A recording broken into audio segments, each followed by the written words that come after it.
As we heard earlier, tomorrow it becomes legal to have your dog microchipped.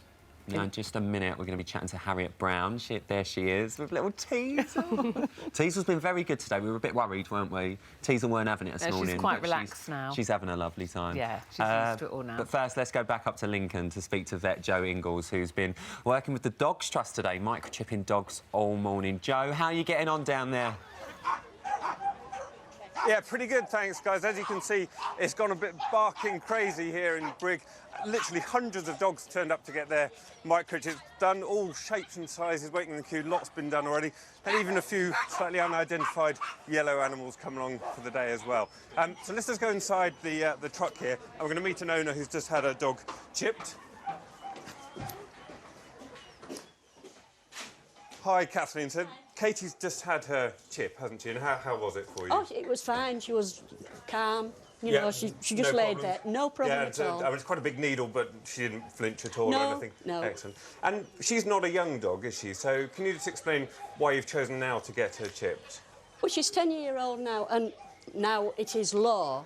Plus the fact there's been such a lot of dog napping. I should hate for her to be stolen. And you know, you get a dog, and it's part of your family. It's for life. And so do you support the idea of it becoming a legal requirement? Oh, for yes, dogs to be definitely, chipped? definitely.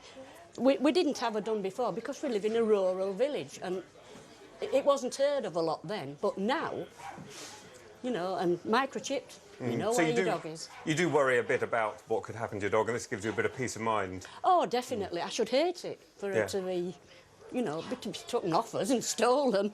Well, I'm glad that she's now protected. And as you've seen from Katie's experience, it's a really simple procedure, just a little injection in the back of the neck. And in my experience as a vet, there's very rarely any kind of complications. Occasionally they'll yelp or there'll be a tiny drop of blood, but it's a really safe and simple procedure. And there's loads of benefits to it as well, not just protecting a dog and getting them back if they ever go missing, but also cutting down on unscrupulous dog breeders. And there's also a really important legal issue that there's a £500 fine, potentially, if your dog isn't microchipped. So lots of good reasons to get your dog chipped. And now back to you guys, where I think you're going to meet someone who really knows the importance of getting their dog microchipped. Yes, we are, Joe. Joe, quickly, before you go, Joe, we are going to speak to Harriet in just a second, but I just want to ask, Harriet's story, she actually unfortunately lost her dog Teasel, but luckily enough she was returned. But with these microchips, Joe, is there not going to be some advance in it that if an owner does lose their dog that's microchipped, that you could be able to track the dog's location?